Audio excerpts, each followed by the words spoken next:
Andrew Evans from Morgan McKinley. Thanks very much for joining us. Well, the August survey, what is it showing up? Well, the August survey has shown pretty much what we said it would show, probably about 2 or 3 months ago, in the sense that there's a slight decrease in the number of job vacancies that were released to the market in August compared to July. But actually, if you think about where the market's going, it's pretty much staying fairly level with a few ups and downs on the way. So from about the middle of Q2, we've found that the jobs, even though they've been higher this year than perhaps the corresponding month last year, the jobs have pretty much peaked for the moment. We're seeing sort of a general levelling off and a few ups and downs from month to month at the moment. So is that only because people are on their summer holidays and not thinking about this sort of thing? Well, we always get seasonal factors in summer. Clearly, with a lot of hiring managers and candidates away, you can't have the same level of recruitment that you'd normally expect. But actually, I think that with a lot of the uncertainty in the market is clearly a lot better than it was. But clearly, there's a little bit of uncertainty with potential double dips, which we hope now is not going to happen, but with a bit of a slowdown on the way, with some of the other things that have happened perhaps more in Q2 in the sort of the Greek side of things. Those things have all, accumulation of issues have led to a slight dampening of confidence, which I think has affected the jobs market. On top of that, a number of the larger investment banks have done quite a lot of hiring in H1. So I think a number of them are now thinking that H2 there might be a slight decrease in hiring, just to sort of take stock of where they are and to really clarify where they need new people, where the hiring will be towards the end of this year and next year. And they're just trying to work that out at the moment. And is it a factor that people perhaps are waiting around to see if they get much of a bonus? Yeah, well, again, call it seasonal factors, but obviously most bonuses are paid in the start of the following year. So when you get to the latter half or the latter quarter of a particular year, people are usually now looking at what that bonus might be. Now, at the moment, people shouldn't or probably don't have a great idea of what they're going to be, the bonuses next year. But regardless, the nearer it gets, the more people will probably be more inclined to sit tight and wait. People are still looking at opportunities, don't get me wrong. It's not as though people are sitting tight and doing nothing. They're interested, they're looking around at the market.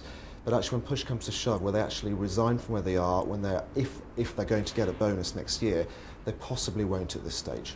To what extent, though, are people worrying, or the fact might be weighing on their mind that we could be heading into much slower economic times in the next 2 quarters ahead? Well, I think that Q3 and possibly Q4, the confidence in the market has been slightly less overall than perhaps Q2 and certainly Q1, where we were seeing quite a steep upward curve in hiring. So I think that, yes, that is definitely a factor in terms of people's confidence to look and the confidence of our clients to actually recruit as well. And is this a thing affecting bankers more than any other industries? Difficult for me to comment because obviously we're financial services specialists, but I think that because the banking sector led the recruitment market out of perhaps recession, we're a bit ahead of the curve perhaps compared to other sectors. The banking sector is the first to go up and usually the first to go down. So what we're seeing in the banking sector may well follow in the rest of the economy. What areas of the financial services industry are perhaps feeling more safe and secure in their roles at the moment? There's a lot of roles within financial services which are still pretty busy and will probably remain pretty busy, such as areas of risk, so risk managers, project people. So a lot of these big banks are doing a lot of projects to try and improve efficiencies and change the bank in a lot of positive ways for the future. Those kind of roles continue to be recruited, and candidates are continue to be offered substantial premium rates for those kind of roles. The more fee-generating individuals, such as the front office people, corporate financiers, they're finding life a little bit less certain at the moment, partly because I think it's just, towards the end of the year, they don't really know exactly what next year is going to look like, so there's just a bit of taking stock, particularly in the front office at the moment. And what about salaries with these uncertain times? Are we seeing much movement there?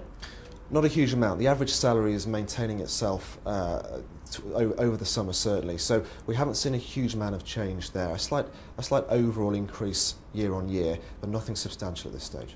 So what do you think would be a big trigger for a lot more activity to start happening in this area? Confidence. Confidence in the city, as we all know, affects things hugely. And in Q1 of this year, when confidence was suddenly on a bit of a rebound and people were feeling quite good about things, recruitment increased substantially. Over the course of the second quarter, where certain economic factors were starting to come into play, and over the course of the summer, which is seasonal factors and further economic factors, confidence has decreased. So as soon as we start seeing some good news out there, whether it's from the UK or Europe or the US, hiring will probably start to increase, and we're not there just yet. But I mean, you could have the opposite side too when we hear about companies preparing for job losses. So what sort of impact do you think that could have? Well, obviously, when a company announces job losses, it does affect the market. At the moment, we haven't had a huge amount of job losses. There have been some. There are always some, obviously. The hiring that we're seeing in the market substantially outweighs the redundancies that we've seen, certainly in Q2 and Q3. So you're quite right, it could have a negative effect, but we're not seeing that at the moment. Do you know of preparations being made for shedding of jobs at the moment? Not aware of anything at the moment. On any sort of large scale, is it just small sort of things at the moment? I think that what we're seeing on the redundancies that we've seen so far have been case by case, specific areas which banks have identified as not necessary or something of that nature. Not anything large scale that we have had to take notice of at this stage. Andrew Evans, Morgan McKinley, thanks very much for your time. Thank you.